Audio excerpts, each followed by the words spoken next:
Hi, Dr. Mike. Hey, How hola. are you doing? Hola, Doctor Mike. ¿Cómo está usted el día de hoy? Bien, todo bien. ¿Y tú? Oh man, your Spanish is quite good. My Spanish is I'm fake. doing really good. Thank you. I can do it real fast and with a good accent because I'm Russian, but I don't actually know anything. I know like three words and that's all of them. I know you know. You're not fooling anyone, Dr. Mike. So how you been? How did you go? How did it go in the Arnold? I saw your video and I gotta say, man, it was quite funny to see you to see Ed Cohen suddenly show up. Like, oh, Yeah, that happens to be Ed Cohen. yeah, no, yeah. So Ed and I are actually friends. It's weird to be able to say that, but Right. Ed is just a super awesome guy. He's one of those guys that he treats everyone he meets like they're just two people meeting and he's just a really nice person. If you're like, oh my God, you're the greatest of all time, he's like, oh, it's not something he really revels in. So it's really awesome. Yeah, the Arnold was really cool. We got to harass people on camera and ask them really stupid questions. It was always fun. So yeah, I'm doing good. How are you? I'm doing well too. Really excited. I'm always grateful for your time. It's really a true privilege and an honor to get to Oh, talk to stop. you. And I think this is the third time. So as always, I can thank you enough, man. Thank you so much. Thank you. By the way, you're looking really strong and jacked. I follow you on Insta Oh and like man, you're oh man, tearing shit up. you're gonna make me blush there, man. They're gonna That's kick you like out of all your gyms. You're too jacked for everyone else, I hope that happens. I hope it happens today, actually. man. It would be a real big honor, but really highly inconvenient. To be like, yay! Wait, I don't have anywhere to train anymore. Oh no! I can train at home. I used to train with bricks back in the day. That's it. Back to So bricks. we can adapt, man. So anyway, the topic at hand, scientific principles of hypertrophy training. I wanted to talk to you about this topic because the Spanish version of the book was recently published, and I think it's really a great source of information for most of us here in Mexico, at least, and I'm sure all Latin America. Because the training practices here, man, you wouldn't believe some of the stuff we see on a daily basis. So having that sort of resource, I can believe it. yeah, yeah, yeah, Have you ever been to America? Never been to America, man. Terrible. Nobody knows how to train. 2% of the population. I used to be one of the Oh, of same here. the population. I used to go minus RAR. I was in the negative numbers for quite some years, Excellent. man. So anyway, but the first thing I wanted to ask you is about what is actually evidence-based practice. Because if you talk about science and in the gym population, it's like why science? The subjects used in scientific research are not bodybuilders. They're not Ronnie Coleman. Why should I listen to these people? What is what is your definition of evidence-based practice, Dr. Mike? Mm-hmm. So I would say that there are arguably four ingredients. So some people have said there are three, but I think maybe it's wise to think of as four ingredients. Um, so we have essentially three types of data coming in. One type is direct empirical research on exercise modality, which is like, okay, does curling with a bar or with dumbbells make your biceps bigger? Like a 12-week study of undergraduates who don't want to be there and make them curl both ways and see who gets more jacked. Fine. Lots of great research like that. The second kind of data input we have is knowledge, which is originally based on research, but a lot of it is so well codified that it's just now in textbooks about physiological processes like cross bridges and actin myosin and what they're shaped like, how they perform, nervous system inputs, how long does muscle grow for, what is even muscle growth, like how do the proteins get added, what you have to eat, etc. So, you know, I remember one time a friend of mine, Trevor Casey is his name, a very, very excellent nutritionist here in the United States. Some guy, Trevor was talking about like how your body, deals with carbohydrates. And one guy's like, you got a PubMed link for that? It's like a PubMed link for carbohydrate. All that was known by like 1925, dumb motherfucker. PubMed didn't exist, right? So you go to a textbook, and a lot of people are not really interested in textbooks, so I can understand where they're Right. coming from. But so direct empirical evidence of actual questions that we want to ask. Then there is the understanding of physiology and anatomy that we can learn from textbooks. And then the third component is what actually works for you in the gym as to how you see it. And I would actually catalog that alongside with stuff that other experienced people say. So I would say those are two things. We could make them, those are one. We could make them two things, but really they just belong practical experience, right? Which could be your experience, it could be experience of others. So for example, like if I follow a pro bodybuilder, I follow his coach. When his coach says, look, like train like this and not like this, because we've trained 800 people and most of them got benefit from this way, not that way.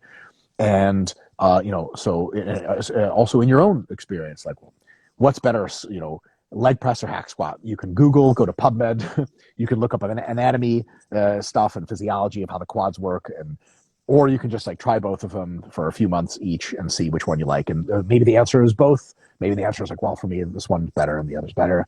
Because lots of individual differences and things like that. So we have those. There's direct empirical evidence, body of knowledge from physiology, et cetera, and then what folks have sort of observed in the field, including yourself, and they all tie in to what I would say is that fourth pinnacle, is probably the most important one, of a grand theory of training. That theory of training is essentially what the scientific principles of hypertrophy training is based on, or rather, it describes that grand theoretical model, and that basically those inputs to that model allow us to say, here's a new situation, an exercise we haven't seen before, a condition of training we haven't seen before, a new person we're training who we haven't trained before. Based on that theoretical architecture, we can predict, I think we can train this person in the following ways and probably get good results. Now, of course, as you train them, you have to use that third pillar of observing them and adapting and adapting and adapting. But gee, that theory gives you a really, really, really good head start as to how to understand the processes. And that's not unique to exercise. It's evidence-based everything. So like medicine works in exactly the same way. There's direct studies on a certain kind of skin surgery. There is the physiological and anatomical understanding of what skin cells do, how fast they regenerate. Then there's, of course, looking at what other surgeons have done and procedures. And as a surgeon yourself, other procedures you've done, and say, well, technically they say cut like this, but that's bullshit because I've done 800 of these procedures and you cut like that. It's actually better. The wound heals faster. And then that all goes into the grand or theoretical understanding of like how to perform a certain kind of skin surgery. And maybe there's even a textbook about it. So when you're a new surgeon, you want to do skin surgery, you read that textbook front to back 3 fucking times. And then you begin an internship where they let you cut up, first of all, some kind of non-living tissue. And then you cut, maybe do some surgery on animal models. And then you do humans. And then all of a sudden you can become an innovator. And every time you get a new person, there's new challenges which you can apply and learn and update all those things. So. Very well, because I think evidence-based practice tends to be translated like just posting PubMed links that nobody reads, nobody understands. But let me refute you by posting a link. But that's not actually it. And we actually take into consideration the experience, the expertise of a person. Obviously, it's not on the top of the pyramid, the evidence-based hierarchy. But still, I wanted to make that distinction, because there's the other camp in the gym that the science, why science? Like these people don't train. These people are people with lab coats that never touch the gym. And it's really not the case. Yeah, and I mean, some people who claim to be evidence-based really are those people. They all just deal in PubMed links, and that is not really good. And people who say that that's evidence-based is it's just not a good look for actual evidence-based people, like somebody like Brad Schoenfeld. Brad Schoenfeld has been a bodybuilder himself for like 2 generations. He's directly done tons of the most productive empirical researcher in our field. He's written integrative textbooks on theory. And, of course, he's basically checked every single box, and he's trained and coached hundreds of people, including himself. So he's really kind of a living embodiment of what it means to be evidence-based practitioner. If you're like some asshole that sits in a basement that posts PubMed links and you don't lift weights and you have no friends, you masturbate an inordinate amount, then, which is, you have to, must. Well, it's fun. Sure. That's a whole other thing. But in any case, like, you're not an evidence-based practitioner. Evidence-based means you're unifying all those sort of 3 fields and into one theoretical understanding. You make predictions off that theoretical understanding and guess and check back to them. I think it's probably the best way to look at it. And actually, real quick, just make a point. You know how people will send you a study but just no, almost nobody reads the whole study. They maybe read just Totally. the discussion section. The abstract, yeah. Yeah, but one better is just reading the abstract. Okay, but one better than that is reading an abstract where they have the discussion just as one sentence, and you just read the sentence. I have an even better one. You just read the title. I only ever read titles. If you send me an article, I'll read the title for sure, and I read nothing else about it, and then I know things, or at least I tell myself I do. And you're ebriefing-based. You can put It's it in so your profile. evidence-based. Evidence-based. Very well, man. So I think we can, if you agree, we can touch briefly on each one of the scientific principles. And the first one, specificity. I wanted to ask you about specificity in regards to hypertrophy training, because if you go to some textbooks from I think one from the NSCA, hypertrophy training is like just a rep range, that you see this. Uh-huh. This strength training, 8 1 to to 5 12. reps, right? Hypertrophy, 8 to 12, and that's it, right? Like, okay, but how can we be more specific in regards to hypertrophy? What causes muscle growth, and all the stuff. Yeah. So specificity means that there's a grand definition of specificity that I really like. And it's a little less of a definition and more of a way to understand what specificity really means in the context of hypertrophy training. And to me, it means this. Like anything we do in the gym, if we say we're training for hypertrophy, we have to be able to justify that it is the thing that is going to get us hypertrophy. So for example, this specificity applies to every other realm of knowledge, essentially, but it's like this. Let's say you're going to go out. I know you Mexicans like to go out. Don't even start. You motherfuckers invented partying. You're the best in the world at it. Let's just put it that way. Okay? Nobody goes to Spain to party. Spaniards come to Mexico to party, right? So let's say someone's like, okay, I'm going to go party, and they come out in an outfit, and they're like, ta-da, what do we think? How do we evaluate the outfit?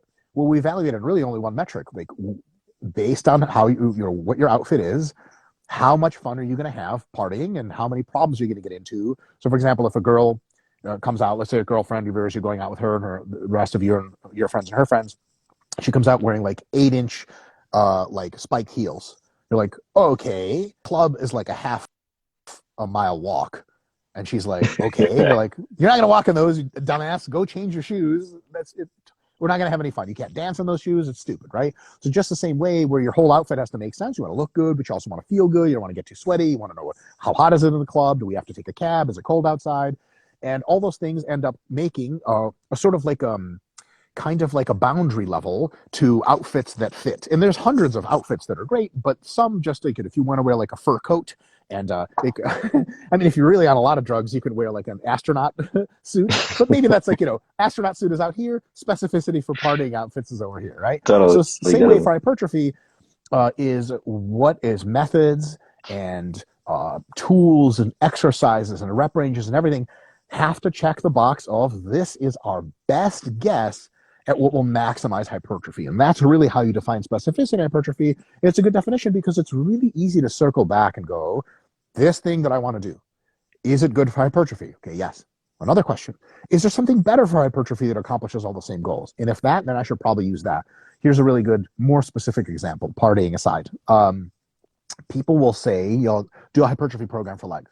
There's squats, leg press, blah, blah, blah. And at the end, they'll have like sled drags or sled pushes.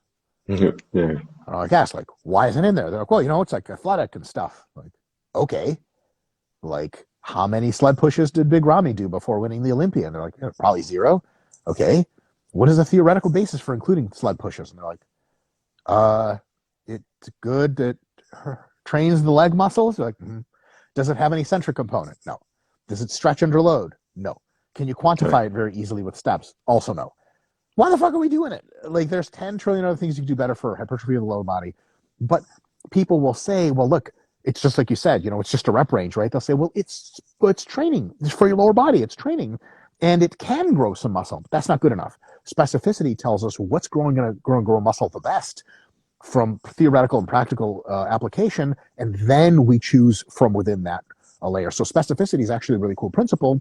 There's this, like, if you enter the world of hypertrophy training, there's every machine in the gym, and even machines that are not in the gym, exercises you can do on the floor. Everything is an option. Specificity takes that huge universe, it cuts a bunch of the chunks off, and it constrains us to something manageable to where we can make rational choices within it. Very well. And how can we actually be specific to hypertrophy training? You think a right way to conceptualize it would be to generate sufficient tension on the specific muscle we want to target, and then build on from there in regards of metabolites. Now, I don't know if I would say at this point muscle damage, but do you think that's a good starting point to understand Yeah. specificity in hypertrophy training? Yeah. So the easiest way, I think the beginning way to understand specificity, maybe the most simple way in hypertrophy training is like, number one, train the muscles that you want to grow.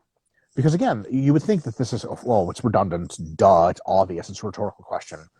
I don't know, man. People do shit in the gym all the time that it's like, so Totally. you told me you wanted big shoulders. Like, how many sets of side delts are you doing? Like, well, I do a lot of pressing. Like, okay, that's front delts. Okay.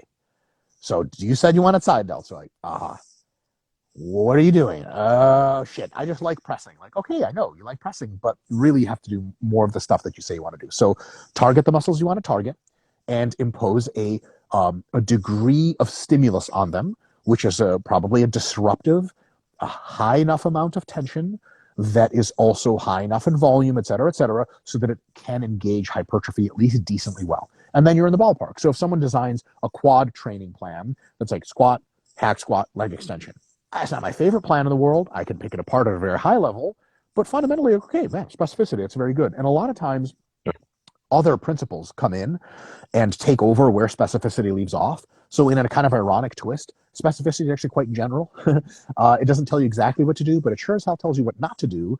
And if specificity to you is like, duh, that's obvious, good, it should be when you're an advanced bodybuilder, but also for many clients that you train, other people's programs that you look at and design, it's not obvious, and people make tons of crazy mistakes with it all the fucking time.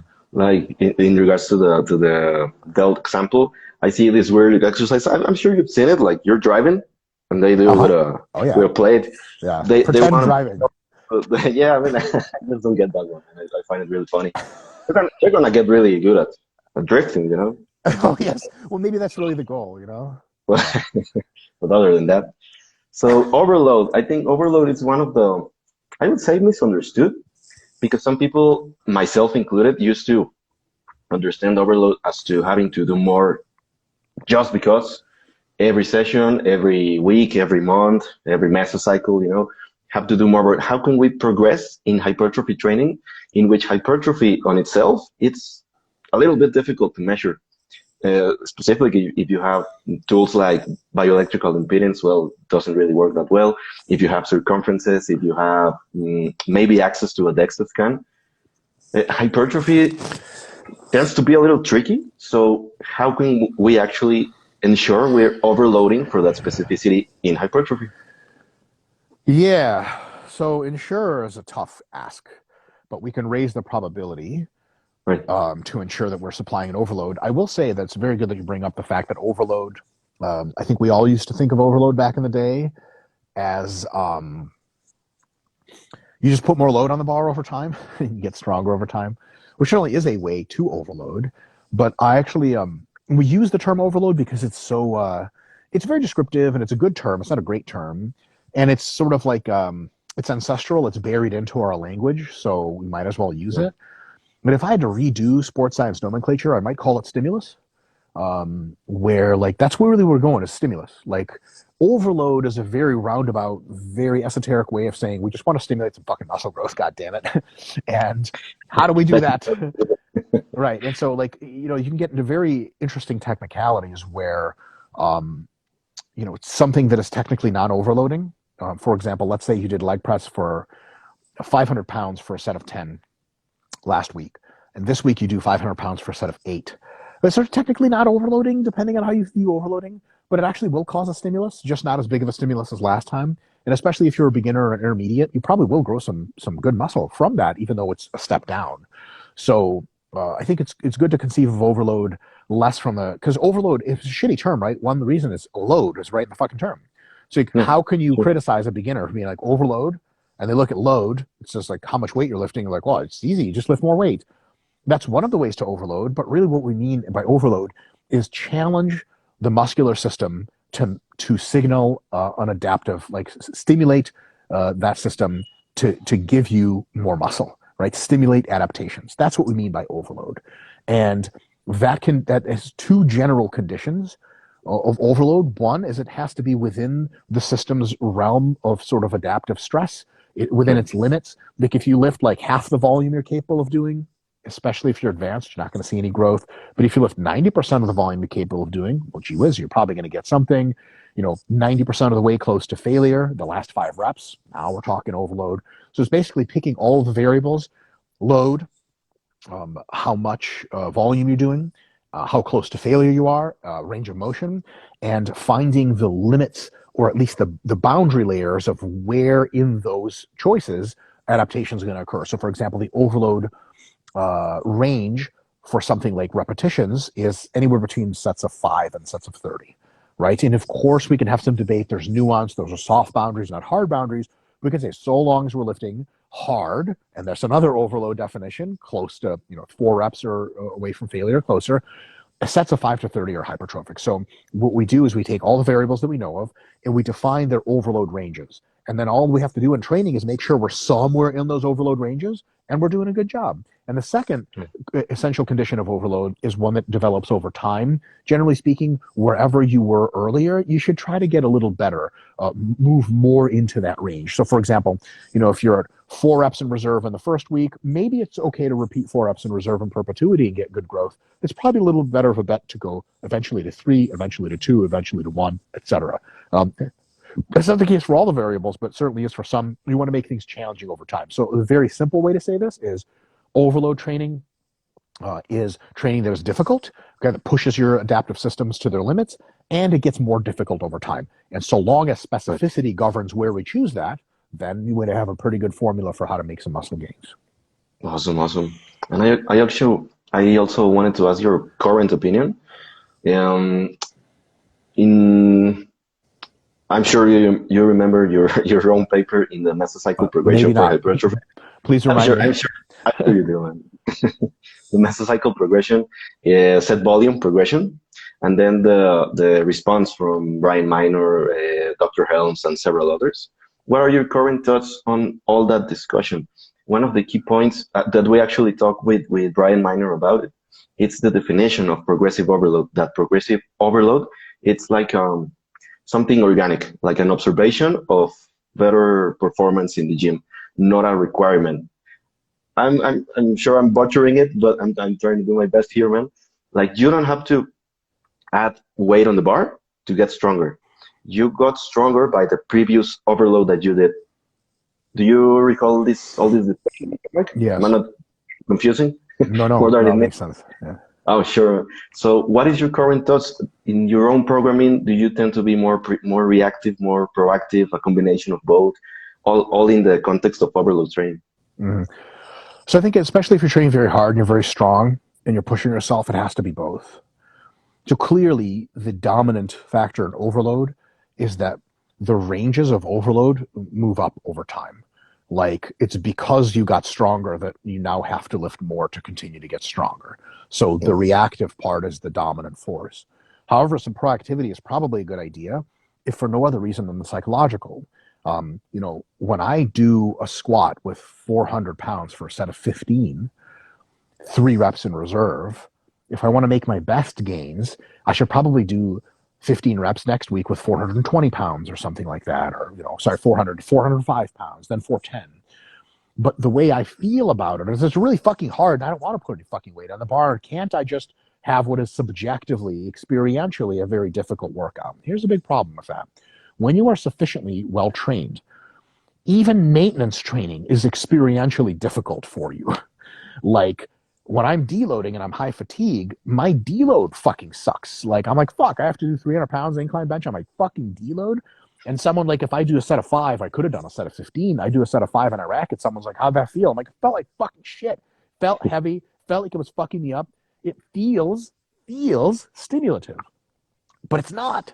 Like anything short of 300 for a set of 12, if 300 for a set of 15 is my best, anything under 300 for a set of 12, if you're sufficiently advanced, probably will grow you no muscle at all. Because remember, 300 for 16 may grow you a tiny bit of muscle over the course of a few weeks. So it's barely noticeable anyway. So as you get to be an advanced athlete, you have to take proactive assertion with your overload to say, okay, I know here's my baseline strength, and I know that I'm going to get stronger over time. It's not going to feel like I want to do more, but I should do a little more, a little more, a little more, a little more. Proactive overloading is probably a good idea. Now, of course, if you're a beginner and you train a 2RIR all the time, just by feel, you can continue to get stronger and no problem. 135 was easy. Shit, I'll do 145, no problem. And then if you keep doing 135, at some point after a few weeks, you're going to be like, wow, that doesn't feel like anything. And there's another problem. The point at which you no longer get your best gains can leave the point at which you can detect that you're not having a good workout. So if you have 135 for a set of 10 this week, next week you can do 135 for a set of 10 or 140 for a set of 10. 140 for a set of 10 will get you marginally better gains. 135 for a set of 10 will still get you pretty decent gains, but it'll still feel pretty hard. How many times in a row, how many weeks do you have to do 135 for a set of 10 for it to feel like really fucking easy, honestly, to yourself in your own psychology? 4, 8 weeks? 8 weeks of suboptimal and then leading to no gains versus by then you could have been doing 165 for the other condition. Those separate, and by the time you can detect it, there's a real big difference between the two. It's like driving at night with no road signs. You take one wrong turn, you're like, hey, are we still going to Acapulco? You're like, I think so. And 2 hours later, you're like, fuck, we're nowhere. You got to turn around. So there's a detection problem there, and I think it pays to increase within a mesocycle in an accumulation phase, incrementally increase that drive slowly towards the sky to make sure you're guaranteeing not just overload, but the where in that overload you are likely to get your best results. Because any amount of muscle gain technically results from overload. So if you gain a gram of tissue over the next year, someone could be like, well, technically you overloaded, you gained muscle. Like, get the fuck out of my face. I wanted to gain a kilogram, not a gram. I wanted to gain 10 kilos, not a gram. What the hell? So at some point, I think, yes, fundamentally at its core level, reactive overloading is the main process. But I think especially as you get better, proactive overloading has to be an ingredient if you want your best results. Does that make sense? Makes total sense, but just one more brief question on that very same topic. Which variable do you think is best suited for that progression? Do you think it's set volume, like a first choice? Do you think we can progress over RAR? It's a little confusing. Less repetitions in reserve. I don't know if you say it increasing or decreasing I RAR. hate that. I I'm think it's with decreasing. you. I hate it. Every How do you time get it? I'm a fucking world expert. I get it wrong half the time. I'll do like a lecture for some fucking, like somewhere in Australia, and I'll be like, less RAR. No, wait, more. I meant more. Fuck. And then everyone else is confused. I hate it. It's stupid. I think it's less, right? Leaving Less less RAR. reps, Yes. leaving less reps in the tank. Less is more. Less is more. Right? Yeah. That's what I Do you tell think everyone I hook up with. I'm just kidding. less is more? I'm Get it? gonna take that. I'm gonna take that one from you. I learned that from Dr. Mike. You That's can what's say up. it's right there in my profile. Do you think? She's laying there like not feeling shit. You're like, Dr. Mike said it's okay. She's like, I have no idea who that is. You're like, And I have shit. proof. I have proof. You can check it out. Okay, so I did hear your question. Very good question. Yeah, sure, man. If you had to put a gun to my head and say which one of these variables is the most important, I would say RIR. Okay, because if you have the same weight on the bar and you progressively increase how many reps you're doing with it and get closer and closer to failure, you're going to get a good workout. You're going to get a good stimulus within a very broad range of repetition ranges. That is in the short term. In the short term, meaning several weeks. You can't increase or decrease RIR for longer than that because you'll just either get outside of the range where it's effective or go straight to failure and then get too much fatigue and fucking nothing else happens. Over the long term, it has to be load. Like if you are lifting 60 kilos when you start and you're still lifting 60 kilos for more reps when you're 10 years in, you're just really good at endurance now. Like you can't get enormous lifting sets of 80 reps. Like Sure. It's going to be difficult. It's much better off, actually putting more load on the bar. For the set numbers, the way I like to think about that is, are we meeting the conditions of overload and are we doing as much as we can to grow? So I'm not a big fan of proactive addition of sets. I'm a big fan of reactive additions of sets, which means, for example, if you have a situation where someone is doing one set of squat for their leg workout, and then on Monday and on Thursday they do one set of leg presses, just one, then you say, okay, hey, how should I progress? And I'm like, yeah, I would add sets, probably. And they go, well, no, that's not, no, that's not overload. That's just doing more volume. Okay. Right. But the amount of stimulus you would get extra from adding a set is fucking massive. They say, no, I just have to put more weight on the bar. But so what? You could do 1 RM squat and leg press once a week. That'll get you almost no hypertrophy and a really nice, like, high chance of injury. It'll be amazing, right? So at some point, you have to ask yourself, how am I making things? There's a range which when things are difficult, from where they're least difficult but also least effective, to where they're most difficult but very unsustainable. And working through that range is generally how we do things. You add load through that range. You decrease, I got it right, decrease RIR through that range. And then in that range, you start with a volume that's decent enough to cause hypertrophy, but after a few weeks, it'll be apparent that you could be doing more volume and getting more growth. For example, like you say, you start with new exercise, bench press. You're not used to it. You get crazy sore from 2 sets. Should you have done more? What the fuck? How could you have done more? You would have just been sore for your next workout and you'd have fucked up the recovery for that. It's awful. So 2 is the right answer. After a few weeks, 2 is barely getting you a pump and you're not getting sore at all. So somebody could ask, like, you do 2 sets of bench and someone comes up to you.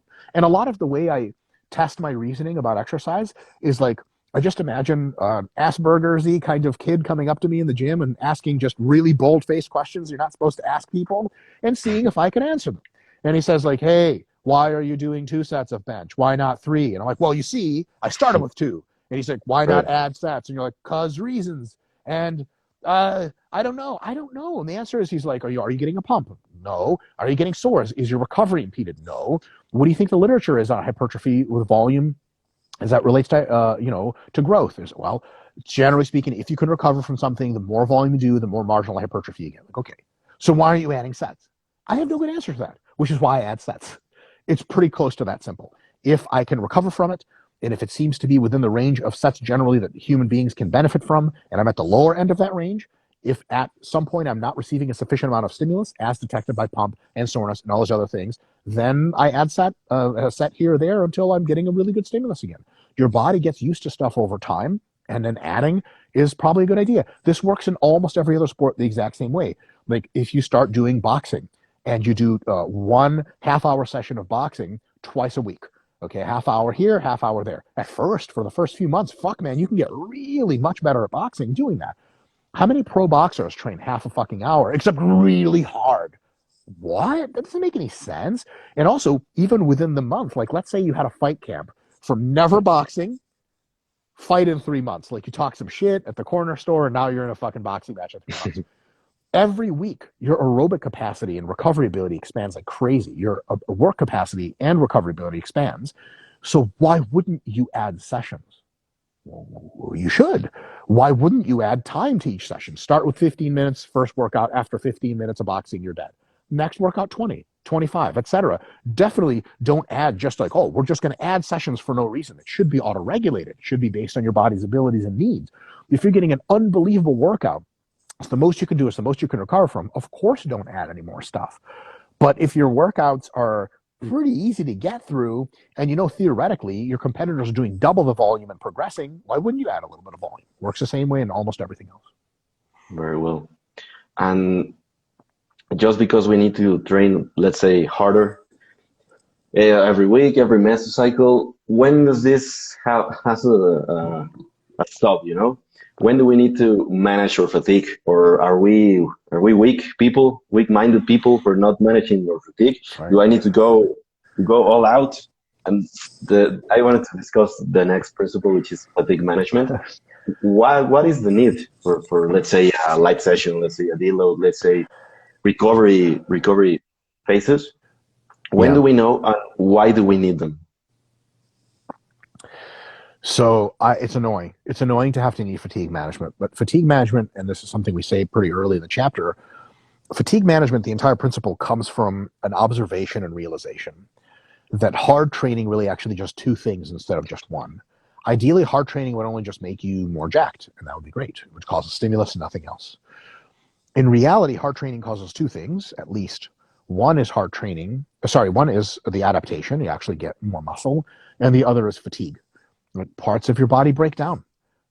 Some various substrates that you have, glycogen, certain kinds of neurotransmitters or their precursors, they get depleted through hard workouts, and they don't get completely repleted by the time you work out hard again.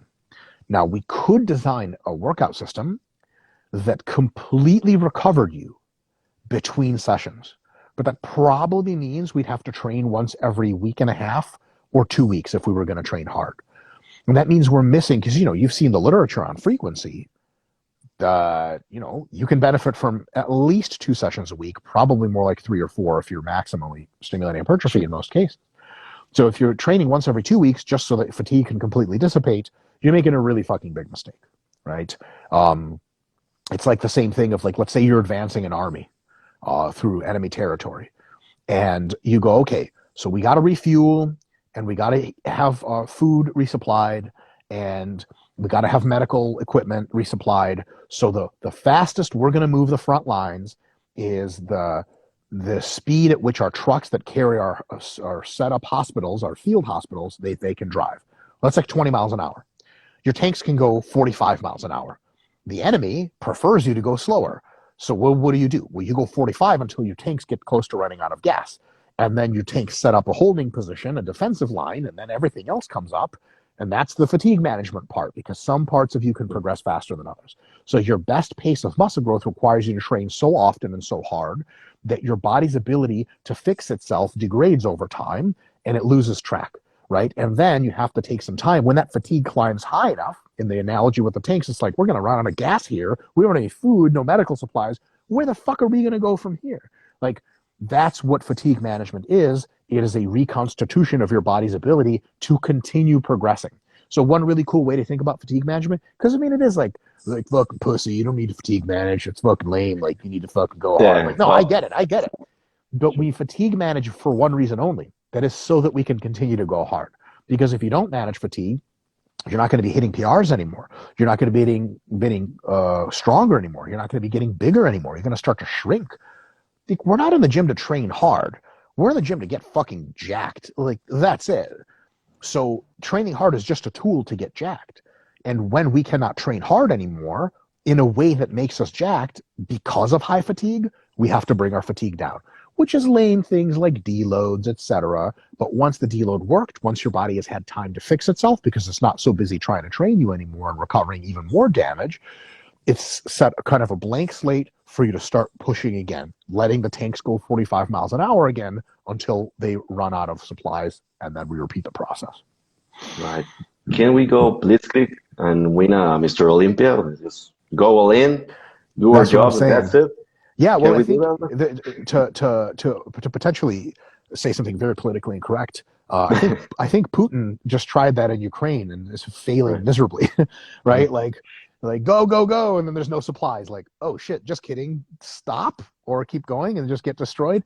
It doesn't work. Like, we are dealing with physical systems. The body, including the brain, including the mind, is a physical system. Physical systems run out of fuel. Physical systems crack and break. It's like saying, hey, this laptop I have, I'm going to use it for the next 20 years. Like, how the fuck are you going to do that? The processor is going to break or the fan is going to break. You just have to trade it in for a new one.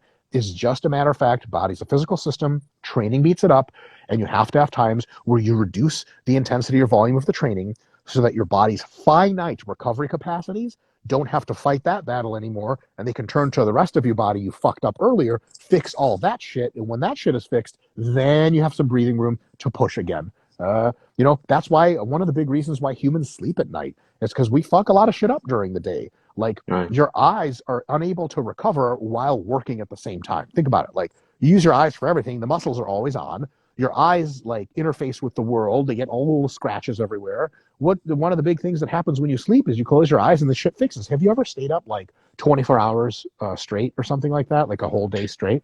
Did it once, never again, man. Yeah. Well, did you notice that your vision is actually severely degraded? Like, shit gets blurry and you're like, oh, you put on your glasses and you're like, oh, this sucks. Because your eyes get fixed at night, right? Like, your body does that to every fucking system that it has. Curiously, the heart isn't a continuous pump. It beats. And what does it do? It relaxes 2/3 of the time. 2/3 of your life, your heart's doing nothing. which is one of the reasons why it can continue to go, because it takes so many breaks. Like, you know, if your heart needs breaks, maybe your dumbass needs breaks too in the fucking gym after 6 weeks of hard training. And guys will say stupid shit like, oh, I don't need to deload. Like, that means you're not going hard enough to even challenge your body.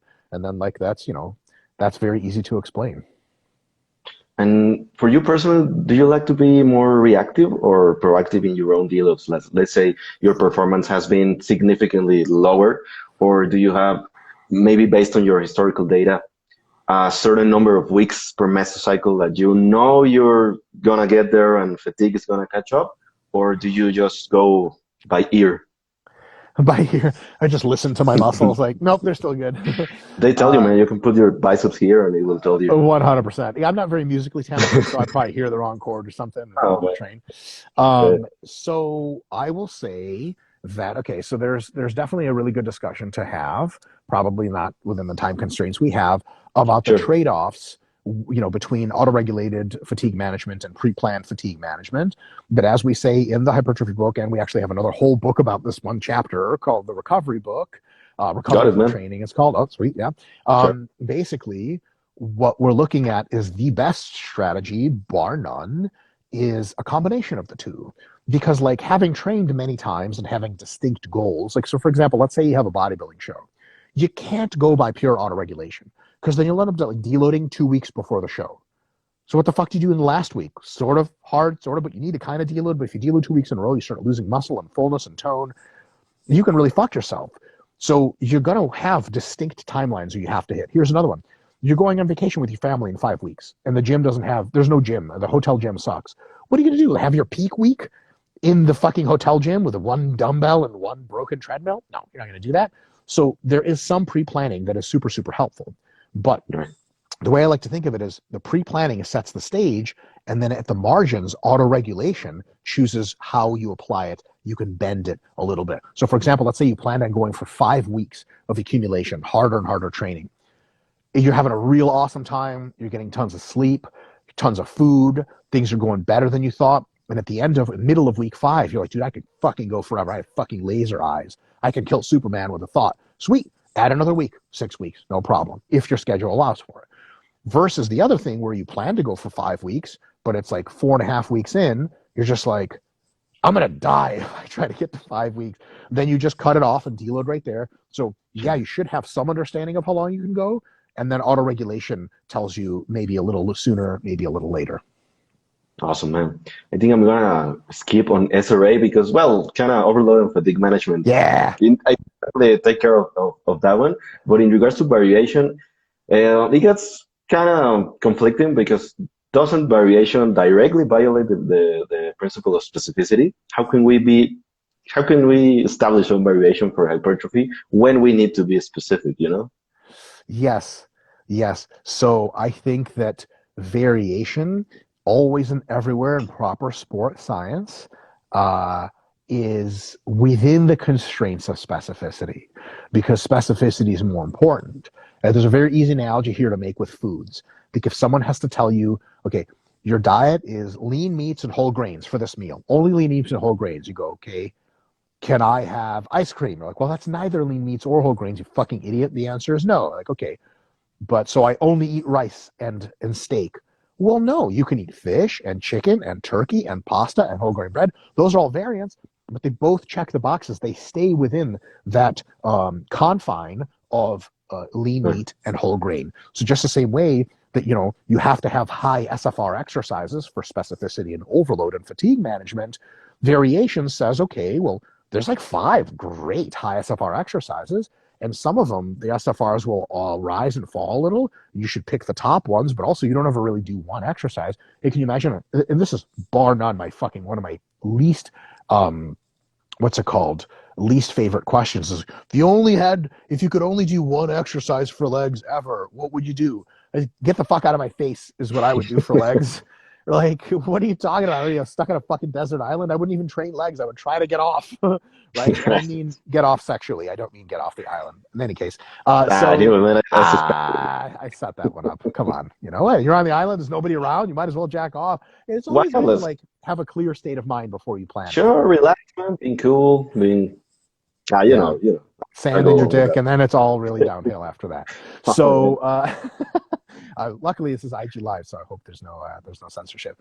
But in any case, you have options and you have multiple choices, and variation is how we choose the best of what we have within the confines of specificity.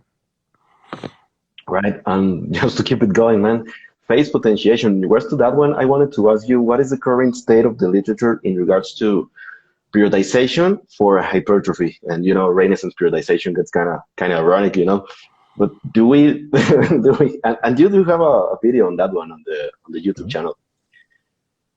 Do we really need to phase potentiate for hypertrophy? Is there really evidence in current evidence that we can apply, or is more of a how can I put it? Just a logical step. Yeah. So it's a logical step buttressed by a lot of personal experience and coaching Right. experience. So it still hits on a few of those elements of evidence-based practice. But so periodization is not very important to hypertrophy. But that is not to say that it doesn't have an effect on hypertrophy. It has an effect in exotic conditions and in optimization. A pretty decent analogy is like, do you have to have a gaming laptop in order to play video games? No, it's ridiculous. You can play tons of video games on a regular laptop. What if you play like crazy, like, super high density VR games with 10 other friends, and you have to have a super internet connection and you have to have a crazy rendering chip? Like, well, then you need a fucking gaming laptop. Like, you can still play that game and it'll go fine, but your friends are going to lose because you have latency, and then you get shot by the other team. And you're like, what the fuck, bro? You missed that shit. And you're like, my laptop can't keep up. Well, that sucks, right? So Yeah. periodization, if someone wants to start training for hypertrophy, just go to the gym 3 times a week to get a little beach body, fuck periodization. Like, whatever, it's a moot point. But if someone's trying to win a bodybuilding show, gee whiz, I would want to know a little bit about what kinds of logical structures are available to me, specifically with regards with muscle fatigue, with fatigue in general, and sensitivity to hypertrophy. Like, you're not going to train for 8 months straight for a bodybuilding show, harder and harder and harder the entire time, and actually make it to the show in your best shape. You have to understand, okay, I probably want a low volume phase of training to let everything recover, to make sure I'm very sensitive to hypertrophy, so that I can have a reasonable amount of training volume per week leading up to the show. Now you're phase potentiating. Now that's periodization. So Right. periodization is something you have to think about. It's another thing. How much do you need? Like, how many stages to your rocket do you need if you're like launching a rocket into someone's house to like fuck with them on the 4th of July or some shit like that? You guys, like, like Mexican Independence Day, you launch fireworks and fucking kill animals or whatever. Who gives a shit? It's just one stage is good enough, right? We But do, like, we do. yeah, fireworks are fun until someone gets hurt, and then they're really fun. So not for that person, but for everyone else. So, like, but in order to exit the Earth's atmosphere, maybe you need a few rocket stages. So when people say, and people like to have clickbait titles, which I have no problem with, but some people will say, like, periodization is pointless for hypertrophy. A lot of times what they mean is that in the proximate empirical only evidence on collegiate undergraduates, periodization is not in evidence. I agree. But if you're using all of the tools available to you, including theoretical rationale, including personal experience, and your goals are pretty exotic or incrementally more difficult, you're going to want to avail yourself to some knowledge about periodization to at least be prepared for, all of a sudden your, catabolic regulating machinery is operating as high of a pace as your anabolic machinery. AMPK is outpacing mTOR, and then you're doing Right. really hard workouts and you're just losing muscle, which can happen if you overreach far enough. And fuck that. Why would I want that? So maybe if I periodize some active rest, maybe if I periodize some low volume sensitization periods, then I can have really good results over the very long term, which almost potentially no studies directly ever assess. And another thing is, a lot of times people say periodization, what they really mean is programming. And there's a study of like 16 weeks on undergraduates. Like, gee, how many phases can you cram into that? Like 1 or 2? That's hardly a mode for testing periodization. Another thing is, like, you look at who considers periodization seriously. The biggest advocates of periodization are formal sport coaches for Olympic teams. Like the Totally. Mexican national soccer team coach, I fucking guarantee you knows periodization and runs it on his athletes. And if you told him, like, why don't you just train the guys hard and kick the fucking ball around? You don't need to plan phases. You're like, who the fuck are you? Get out of my face, idiot. Go to school. So periodization works. It's a really big tool, but it's a tool on a macro scale, mostly for people with exotic goals or idiot athletes. And, something you don't have to learn about unless you're one of those people. So if you're a regular personal trainer training regular clients at the gym, it's just like, all you have to know is, like, sometimes people need to break for a few weeks or they come back. That's all you have to know. If you're training competition bodybuilders and prepping them for the Olympia, you might want to know a little bit more about periodization. Right. And you would think the Mexican soccer team would do that, but we haven't been winning all that much. So I would doubt it, man. I would. I'm not going to say anything. I'm going to have Mexican soccer fans are going to kill me in my sleep. Ah, nah, they wouldn't, man. They love How you, man. We love how you. We love you serious? here, man. Thank you so much. How serious is football in Mexico?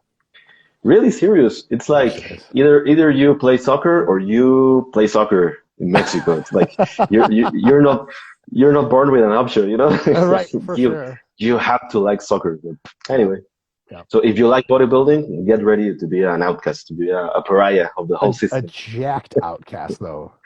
It has its perks, I would say. Uh So finally, Dr. Mike, individualization. I wanted to ask you about the, I think it was your own term. Correct me if I'm wrong, the special snowflake syndrome. yeah. James Hoffman, that's his As term. James Hoffman's. All Uh right. Individualization. Do we really need have special needs? Do we really need to be that different from one another? Yeah, probably not, which is why it's ranked last, right? It's Sure. the last principle. And it's ranked last for two reasons. One, it's probably not the most important. And two, you have to understand that individualization applies retroactively to all the other principles. The only thing it does is modify your application of the other principles. So it's not even kind of a principle of its own. It's a Right. modifier to the other principles, right? It's like the shift button on a keyboard, like makes the letters big or small. It doesn't actually type anything in, right? So individualization is again much more important for advanced athletes than it is for beginners. And a lot of it's like a no-brainer. Here's an example of individualization. Which exercises give me the best stimulus to fatigue ratios, me personally? Well, yeah, there's going to be different answers for different people. And there's a lot currently, so like 5 years ago, there was a huge overabundance of individualization. Everything's personalized, everything's individualized. Like, okay, it's really, there's no need for that.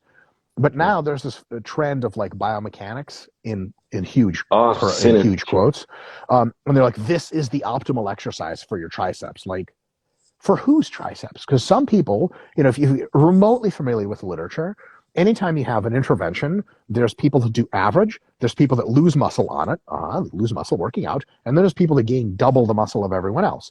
And anytime you have an exercise, the responses tend to trend like that. Let's say cable pushdowns, and then you have overhead tricep extensions. And some guy got unbelievable results from cable pushdowns, and that same person is going to be down here for overhead tricep extensions. Another one is injury risk and the sort of probability that you're going to have joint damage. Like if I tell you how to do a hack squat and you're like, my knees hurt so much, it's difficult for me to do this with no weight at all. I'm not going to be like, oh, shut up. That's bodies are the same. Just do the hack squat. I'm going to retire you from bodybuilding and give you fucking knee cancer or whatever. I'm going to say, well, look, like we can play with your technique later, but how does the leg press feel? And you say, oh, it feels great. We'll put you on leg press instead.